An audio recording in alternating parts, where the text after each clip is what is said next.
Shalom kekasih Tuhan, kita berjumpa lagi di acara kategoria Ministry Komisi Perempuan. Mari kita sama-sama berdoa terlebih dahulu. Bapa dalam surga, Bapa yang kami sembah dalam nama Tuhan Yesus Kristus, pada pagi hari yang indah ini Tuhan, kami mengucap syukur kepada Tuhan. Terima kasih buat hari yang Kau berikan kepada kami.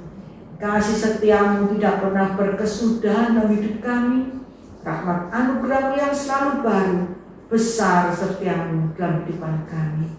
Tuhan Yesus, kalau sebentar kami akan mendengarkan firman Tuhan, urapi kami semuanya Tuhan. Berbicaralah Tuhan, karena kami percaya firman Tuhan yang hidup itu akan menghidupkan kami. Firman Tuhan yang mendidik, mengajar, menegur kami. Roh Kudus mampukan kami untuk melakukan setiap kebenaran firman. Kami sambut berkat firman Tuhan di dalam nama Tuhan Yesus Kristus. Haleluya. Amin.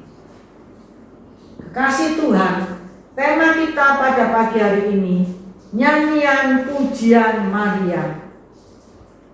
Mari kita baca dalam Lukas 1 ayat 46 sampai 55.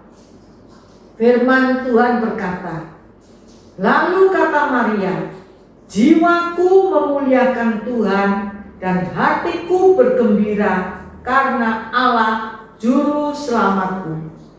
Sebab Ia telah memperhatikan kerendahan hamba-Nya.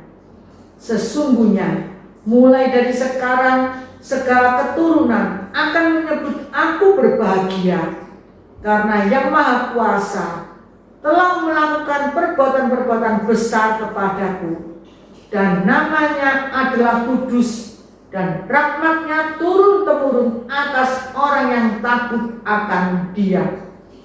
Ia memperlihatkan kuasa-Nya dengan perbuatan tangan-Nya, dan mencerai-beraikan orang-orang yang congkak hatinya. Ia menurunkan orang-orang yang berkuasa dari tahtanya dan meninggikan orang-orang yang rendah. Ia melimpahkan segala yang baik kepada orang yang lapar dan menyuruh orang yang kaya pergi dengan tangan hampa. Ia menolong Israel hamba-Nya karena Ia mengingat rahmat-Nya, seperti yang dijanjikannya kepada nenek moyang kita, kepada Abraham dan keturunannya untuk selama-lamanya. Nyanyian pujian Maria. Kekasih Tuhan, mendekati hari Natal atau memasuki bulan Desember, maka di berbagai tempat mulai semarak dengan lagu-lagu Natal yang diperdengarkan. Di supermarket, di mal-mal, di restoran-restoran, banyak terdengar senandung lagu-lagu Natal. Sebelum pandemi, di gereja-gereja tim paduan suara pasti sudah mulai berlatih untuk menaikkan puji-pujian menyambut Natal. 2021 tahun yang lalu, di kota Yerusalem berkumandang senandung Natal yang terdengar berupa ekspresi syukur dan penyembahan yang menyenangkan hati Allah. Penyanyinya adalah seorang wanita yang bernama Maria, yang lirik lagunya ditulis berdasar kenyataan dan pengalaman hidupnya. Bahkan ketika bernyanyi, Maria sangat ekspresif dan penuh dengan penghayatan. Apakah makna rohani yang terkandung dari puji-pujian Natal Maria? Apakah yang menjadi landasan Maria sehingga Maria memuji-muji Tuhan? Kekasih Tuhan, Maria menaikkan puji-pujian kepada Tuhan karena yang pertama dalam ayat 46 sampai 47, karena Allah menyelamatkan umat-Nya. Kekasih Tuhan, kita menyadari bahwa diri kita adalah pribadi yang berdosa. Kita juga memiliki kesadaran bahwa tidak ada seorang pun yang mampu menyelamatkan dirinya sendiri dari hukuman dosa. Agar terlepas dari penghukuman dosa, maka kita memerlukan juru selamat. Jiwaku memuliakan Tuhan dan hatiku bergembira karena Allah juru selamatku. Jiwaku memuliakan Tuhan dan hatiku bergembira karena Allah juru selamatku. Jadi dasar dari puji-pujian Maria adalah Tuhan adalah juru selamat. Nyanyian dan ekspresi diri karena Allah menyelamatkan umatnya. Seperti Maria bernyanyi dalam roh dan hati yang penuh kegembiraan, maka daripada itu marilah kita juga menaikkan puji-pujian kepada Tuhan dengan sikap hormat, bahagia, oleh karena kita beroleh keselamatan yang kekal. Yesus layak dipuji karena Dia telah menyelamatkan umatnya. Dan Yesaya 45 ayat 21b, firman Tuhan berkata, bukankah aku Tuhan? Tidak ada yang lain. Tidak ada Allah selain daripadaku. Allah yang adil dan juru selamat. Tidak ada yang lain kecuali aku. Kekasih Tuhan, tidak ada orang yang dapat menyelamatkan kita selain Tuhan Yesus Kristus. Tidak ada yang lain. Hanya Allah, yaitu juru selamat kita, yang layak kita sembah, yang layak kita puji. Karena Allah yang kita sembah, Allah yang menyelamatkan kehidupan kita, yang menebus kita dari dosa-dosa kita. Dalam Kisah Rasul 5 ayat 31, firman Tuhan berkata, Dialah yang telah ditinggalkan oleh Allah sendiri dengan tangan kanannya menjadi pemimpin dan juru selamat, supaya Israel dapat bertobat dan menerima pengampunan dosa. Kekasih Tuhan, landasan Maria bernyanyi memuji-muji Tuhan adalah karena Allah menyelamatkan umatnya. Kita diselamatkan oleh Tuhan. Oleh karena itu kita memuji-muji Tuhan dengan bersukacita, dengan segala hormat, pujian, kemuliaan hanya bagi Tuhan kita, Yesus Kristus, Sang Juru Selamat kita. Yang kedua, landasan Maria sehingga Maria memuji-muji Tuhan adalah Allah memperhatikan kerendahan umatnya. Di dalam ayat 48 sampai 53. Tuhan adalah pribadi yang rendah hati. Allah memperhatikan kerendahan umatnya. Kerendahan hatinya terlihat dari Tuhan yang dilahirkan di kandang domba dan mati di atas kayu salib secara hina untuk menebus dosa-dosa manusia. Dia raja di atas segala raja. Dia lahir di kandang domba yang hina, dan dia mati di atas kayu salib untuk menebus dosa-dosa kita. Dengan segala kerendahan hati, Tuhan menerima kita sebagai anak-anaknya. Dia sebagai juru selamat kita. Dalam Filipi 2 ayat yang ke-8 sampai 11, firman Tuhan berkata, dan dalam keadaan sebagai manusia, Ia telah merendahkan dirinya dan taat sampai mati, bahkan sampai mati di kayu salib. Itulah sebabnya Allah sangat meninggikan Dia dan mengaruniakan kepadanya nama di atas segala nama, supaya dalam nama Yesus bertekuk lutut segala yang ada di langit dan yang ada di atas bumi dan yang ada di bawah bumi, dan segala lidah mengaku Yesus Kristus adalah Tuhan, bagi kemuliaan Allah Bapa.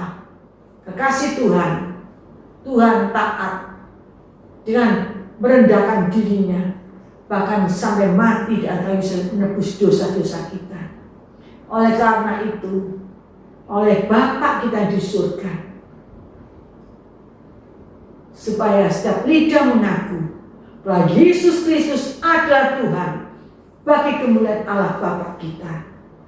Kekasih Tuhan, hal itu diperbuat oleh Tuhan sebagai sikap yang layak untuk dicontoh. Bila mana kita hidup dalam kerendahan hati, maka Allah akan meninggikan kita. Namun bila sebaliknya, maka Allah akan merendahkan kita.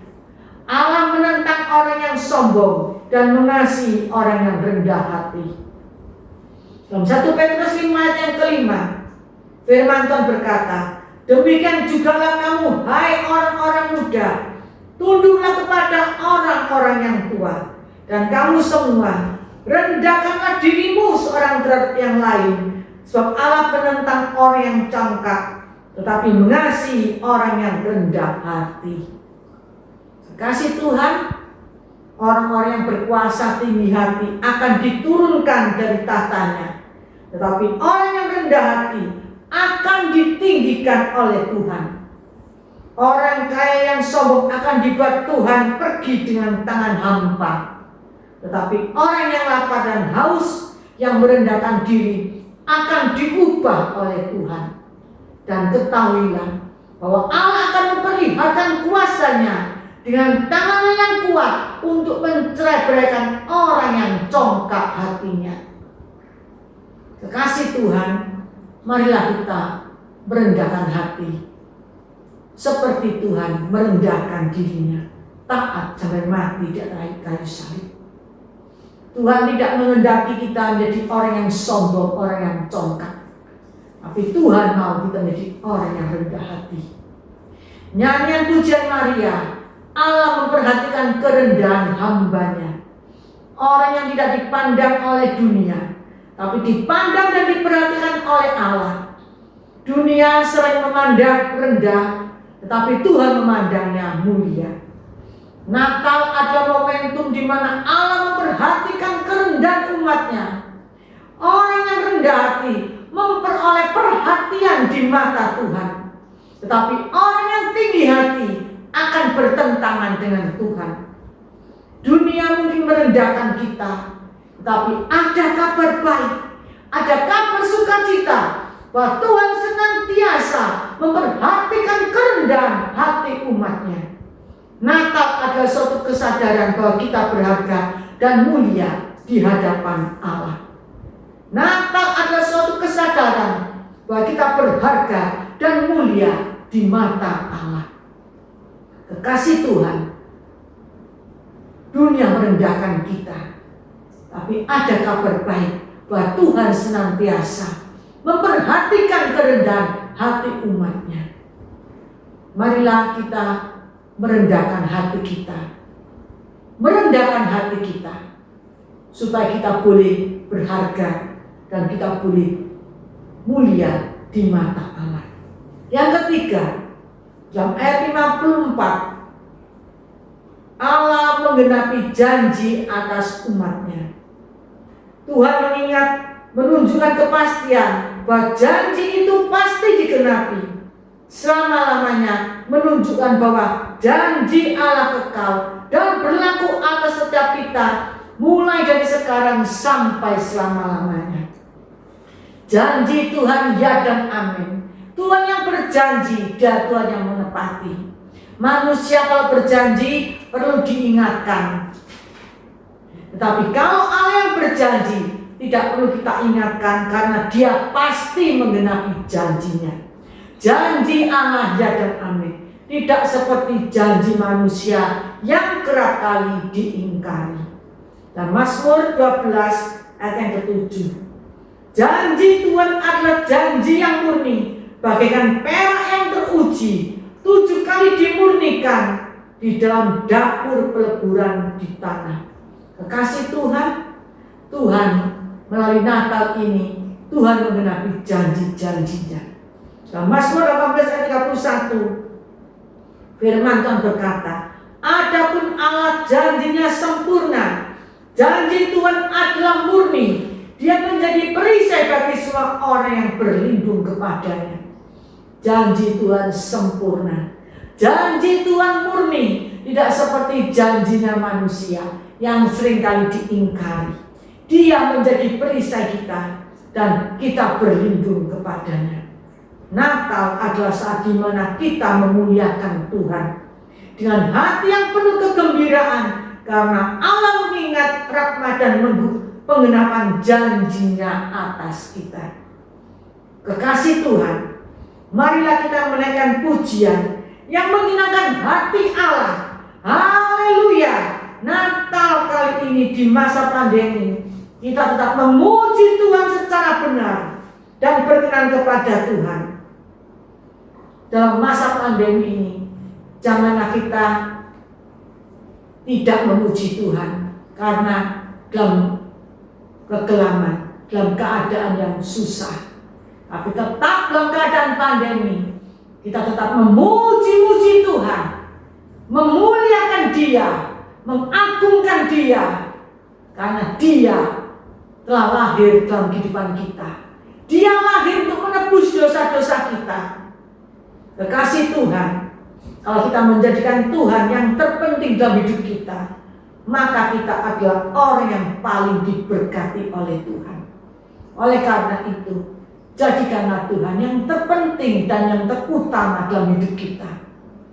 Jadikan Tuhan yang terpenting dan terutama dalam kehidupan kita, maka kita adalah orang yang paling diberkati dan kita adalah orang yang paling disayang oleh Tuhan. Kekasih Tuhan, landasan bagi kita untuk memuji Tuhan karena Allah menyelamatkan kita, Allah memperhatikan kerendahan kita, dan Allah menggenapi janji-janjinya bagi kita. Amin. Mari kita sama-sama berdoa. Bapa dalam surga, Bapa yang kami sembah di dalam nama Tuhan Yesus Kristus, hati kami penuh ucapan syukur terima kasih Tuhan.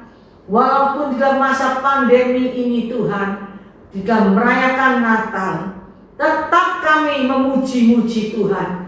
Tetap hati kami memuliakan Tuhan. Tetap hati kami meninggikan, mengagungkan nama Tuhan. Karena Tuhan adalah Raja di atas segala raja, yang telah lahir untuk menebus dosa-dosa kita. Tuhan, terima kasih Tuhan. Biarlah landasan kami memuji-muji Tuhan, karena Allah menyelamatkan kita semuanya. Allah memperhatikan kerendahan hati umatnya, dan Allah menggenapi janji-janjinya bagi kami semuanya. Terima kasih Tuhan. Sungguh kami bangga punya Tuhan yang ajaib. Kami bangga punya Tuhan yang dahsyat. Tuhan Raja di atas segala raja. Setiap lutut bertelut, setiap lidah mengaku bahwa Yesus Kristus adalah Tuhan. Yesus Kristus adalah juru selamat bagi umat manusia.